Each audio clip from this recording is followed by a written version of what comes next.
অর্থাৎ দেখুন, কিডনির সমস্যা থেকে কিন্তু সমস্যা নিয়ে আমরা প্রচুর আলোচনা করেছি এবং আগামী দিনেও হয়তো আরও করব, কিন্তু সেই মানুষটা কিন্তু যথেষ্ট পরিমাণ দুশ্চিন্তাগ্রস্ত থাকেন যিনি কখনো দেখেন তার রক্ত পরীক্ষা করবার পর যে তার রক্তে ক্রিয়েটিনিনের মাত্রা বাড়ছে। ক্রিপিং ক্রিয়েটিনিন এই শব্দটা আমাদের কাছে খুব আতঙ্কের, অর্থাৎ খুব আস্তে আস্তে আস্তে আস্তে ক্রিয়েটিনিনটা বাড়ছে। 1.1, 1.4, 1.8, 2.2 ক্রিয়েটিনিনটা গ্র্যাজুয়ালি বেড়ে চলেছে এবং কোথায় যেন তার মনের মধ্যে আতঙ্ক কাজ করছে যে আমি আস্তে আস্তে আস্তে আস্তে আস্তে আস্তে আমি ডায়ালিসিসের দিকে এগোচ্ছি এবং আমার ডেস্টিনিটা হয়তো ডায়ালিসিসের দিকে।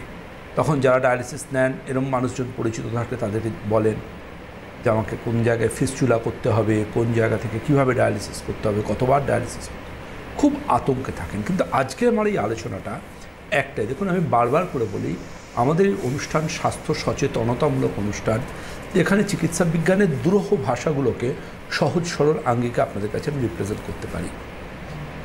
প্রিভেনশন সবসময় কিউরের থেকে বেটার। এটা যে শুধুমাত্র একটা ইডিয়ম তা নয়, এটা কিন্তু আমাদের জীবনযাত্রার সাথে ভীষণ রকমভাবে প্রাসঙ্গিক, যে আমাদের অবশ্যই মনে রাখতে হবে যে কিডনি ড্যামেজ হওয়ার আগে সময় বা একজন কমপ্লিট সিকেডি পেশেন্ট হওয়ার আগে কি কি নিয়ম মেনে চললে আমরা রক্তের ক্রিয়েটিনিনটা যখন দেখছি বাড়তে শুরু করছে আমাদের সতর্ক হতে হবে। বিশেষ করে তাদের ক্ষেত্রে যাদের বংশে পিতৃস্তুল মানে তাদের পিতৃকুল বা মাতৃকুলের কারুর মধ্যে ডায়ালিসিসের কোনো যদি হিস্ট্রি থেকে থাকে বা সিকেডির হিস্ট্রি থেকে থাকে তাকে কিন্তু সতর্ক হতে হবে। আমি আমার লাইভে দুটো জিনিস বলেছি, কিডনি ড্যামেজের বাবা এবং মায়ের কথা। কিডনি ড্যামেজের অন্যতম যে দুটো কারণ সিকেডি পেশেন্টদের, একটা হচ্ছে বাবা, একটা হচ্ছে মা। বাবা হচ্ছে উচ্চ রক্তচাপ বা হাই ব্লাড প্রেশার, মা হচ্ছে ডায়াবেটিস মেলাইটাস। তো আলটিমেটলি যদি কারুর মধ্যে প্রবণতা থাকে যে HbA1c অর্থাৎ রক্তের শর্করার মাত্রা বাড়ছে, ওদিকে প্রেশারটাও বাড়তে থাকছে, সেক্ষেত্রে কিন্তু বুঝে নিতে হবে তার কিডনির সমস্যা আসার কিন্তু প্রচণ্ড রকম একটা প্রবণতা থাকছে। বাই হুক অর কুক যদি আপনার ক্রিপিং ক্রিয়েটিনিন হয় অর্থাৎ ক্রিয়েটিনিন বাড়ার প্রবণতা থাকে, আপনাকে কিন্তু আপনার ব্লাড প্রেশারকে প্রত্যেক দিন দুবেলা মনিটর করতে হবে এবং সেটাকে নিয়ন্ত্রণে রাখতে হবে, তা না হলে কিন্তু বিপদ। ব্লাড প্রেশার হাই থাকলে আপনার ক্রিয়েটিনিন খুব দ্রুততার সাথে বাড়তে থাকবে, ওটাকে আটকানোর রাস্তা কমে যাবে। আর তার সাথে রক্তে শর্করাকে নিয়ন্ত্রণ করতে হবে।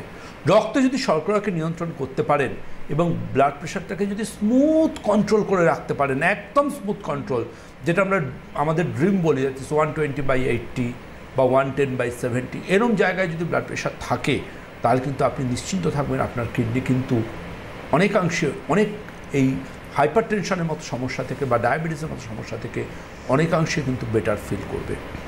কিডনি ড্যামেজ কিন্তু অনেক সংকেতে আসে, শ্যুট করে থেকে ক্রিয়েটিনিন টেস্ট সচরাচর করেন না, একটা বয়সে গেলে হ্যাঁ আমি এবার বয়স হচ্ছে দেখি কিডনি টেস্ট করে। প্রথমত কিন্তু সিগন্যাল দুটো দেয়, ইদার টয়লেটের সাথে বা ইউরিনের সাথে ব্লাড আসা, অথবা আরেকটা খুব বড় সিমটম থাকে, সেটা হচ্ছে টয়লেট করার পর সিস্টার্ন বা ফ্ল্যাশ করার পরেও দেখা যায় ফেনা হয়ে রয়েছে এবং সেই ফেনাটা কিন্তু দুবার ফ্ল্যাশ করলেও পুরোটা যাচ্ছে না, কিছুটা রয়ে যাচ্ছে। এই যে টয়লেটের সাথে ফেনার প্রবণতা, এটাকে কিন্তু আমরা সেক্ষেত্রে বলি যে ভীষণ রকম গুরুত্বপূর্ণ, সেটা হচ্ছে টয়লেটের সাথে হয়তো তার প্রোটিন বেরিয়ে যাচ্ছে, দ্যাট ইজ কল্ড প্রোটিনিউরিয়া। ইউরিনের সাথে প্রোটিন বেরিয়ে যাওয়াটাকে প্রোটিনিউরিয়া বলে। এবং আমরা বলি সেক্ষেত্রে সেই পেশেন্টদেরকে আমরা ডক্টররা অ্যাডভাইস করি, যদি দেখেন যে টয়লেটের ফেনা হচ্ছে, টয়লেট হওয়ার পর ফ্ল্যাশ করলেও ফেনাটা সহজে যেতে চাইছে না, সেক্ষেত্রে কিন্তু প্রথম পরীক্ষা আপনি যেটা করবেন অন্যান্য পরীক্ষার আগে, দ্যাট ইজ এসিআর। এসিআর হচ্ছে ভীষণ গুরুত্বপূর্ণ একটা টেস্ট যাদের টয়লেটে ফেনা থাকে তাদের জন্য।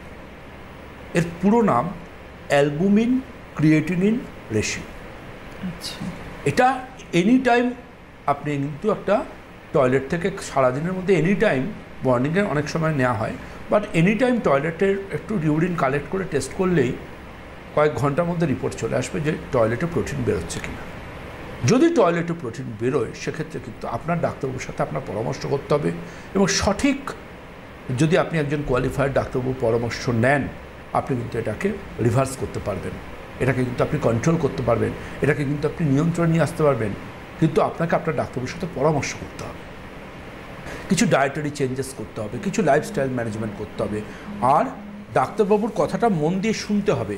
ডাক্তারবাবুর কথা যদি আপনি মন দিয়ে না শোনেন তাহলে কিন্তু আপনি কখনোই এই সমস্যাগুলো থেকে বেরোতে পারবেন না।